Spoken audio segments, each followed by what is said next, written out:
Today we will talk about what is the benefit of wealth.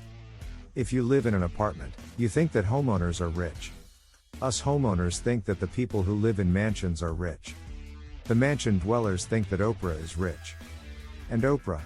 Well, I really hope that Oprah knows she's rich. But the very real question you need to grapple with is what makes you so sure you aren't rich right now? After all, if you're reading this, you're doing so on a very powerful device and apparently have some free time. You're probably wealthier than most of the people on the planet, and you're certainly wealthier than most of the people who have ever existed. It makes more sense to think of objective markers for wealth, preferably ones that are meaningful instead of arbitrary milestones like being a millionaire. Here are a few that make sense. Freedom from debt / having a positive net worth. Spending less than you earn. Financial independence, having passive income sufficient to cover living expenses. Pursuing these levels of wealth is a worthwhile journey, and wealth comes with significant benefits. Here are 6 that I think are important, and some of them might already apply to you. 1. The ability to give back. I am not a self-made man. You are not a self-made man, or woman. Every one of us was able to develop into who we are thanks to the patience and instruction of countless guides and teachers. You may have put in a lot of hard work to get where you are, but you also got a lot of help. It's past time to pay it forward. This is a benefit of being rich, that you have the ability to start exercising right now. Unless your debt burden is severe, it's even possible to start giving while you're still in debt. You may not be able to give a lot, but a little giving can go a long way.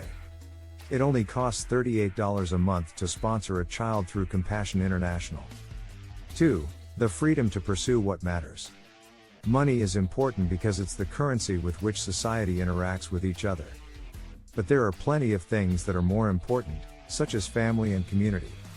Achieving the level of financial independence lets you invest more of your most precious resource, time, into strengthening the relationships that matter most. I like to think about the story of the personal finance blogger Mr. Money Mustache. The thing that everyone pays attention to is the fact that he retired in his early 30s. While that's impressive, the part that always stuck out to me was the fact that he retired before his son was born. I actually believe that you should get married and have kids well before the average person does, and I acknowledge that retiring before having kids won't work for most people. But it's an amazing concept. On the flip side, you have to be careful that the pursuit of money doesn't distract you from what's important. It would be a real tragedy to so obsess over building wealth to gain the ability to spend time with your family that you end up neglecting your family, like the dad from Harry Chapin's Cats in the Cradle, one of the best songs ever. 3. Control over your time. Your most precious resource is time. As the fictitious philosopher Tyler Durden said, "This is your life, and it's ending 1 minute at a time." I recently went back to work after almost a year and a half of working from home. There were a few positives, like getting to see people, but completely handing over 8 hours to my job felt a little like prison. Not a lot like prison, just a little. When you gain freedom from employment, you have control over how you spend your time. If you're wise, you'll still work. But you'll get to choose projects that seem meaningful to you. You'll get to choose ways of working that make sense to you. No more being chained to your desk in case the boss is watching. If you feel the most productive thing is to go on a long walk to clear your head, you can do it without having to justify yourself.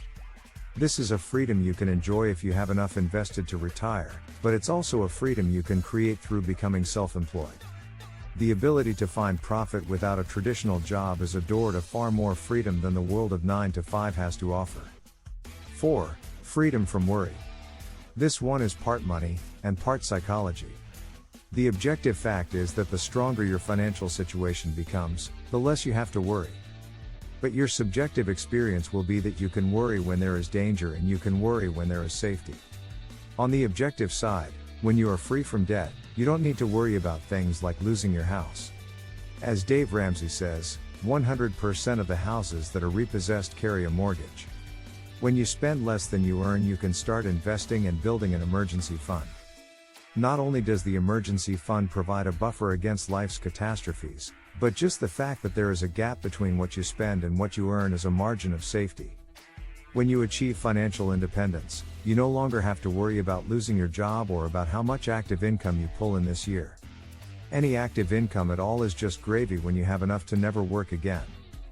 5. The ability to broaden your horizons. One of the things that you can do with extra time and money is to see more of this giant planet that you live on. Travel isn't the secret hack to a meaningful life, but it carries certain benefits. I learned from a book called Off the Clock by Laura Vanderkam that one of the dangers of working a job year after year is that time gets lost in a memory sinkhole. All those commutes become one commute in your mind. All those meetings blend together like the colors on the dirty carpet. New experiences force you to pay attention to where you are.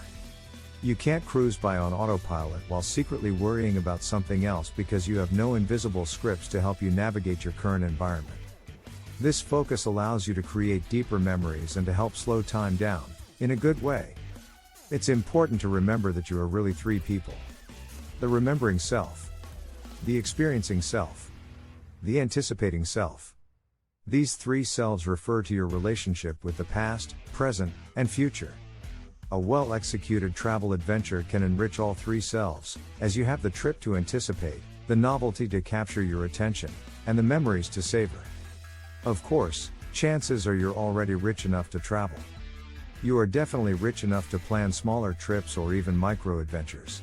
My wife recently went to a new restaurant across town with a friend that she thinks I need to try. That's going to be our micro-adventure this weekend. My anticipating self is already very excited. 6. Not needing to agonize over prices. The wealthier you become, the more affordable the things you buy become. And as MJ DeMarco says, affordability is when you don't have to think about it. I was recently listening to a podcast with Ramit Sethi, author of I Will Teach You to Be Rich. He has done very well for himself as a blogger, author, and entrepreneur. He said that to him, a rich life meant that he didn't have to worry about buying appetizers. He also said he wants to buy a house, and not have price be the most important, or even a major, factor. Obviously, the level of wealth that lets you buy appetizers without weighing the decision is more attainable than the kind of wealth that lets you buy a house without thinking about the price. What do you think of our video? Let me know in the comments section below. Before you go, please hit the like button and subscribe to my channel. Thanks for watching.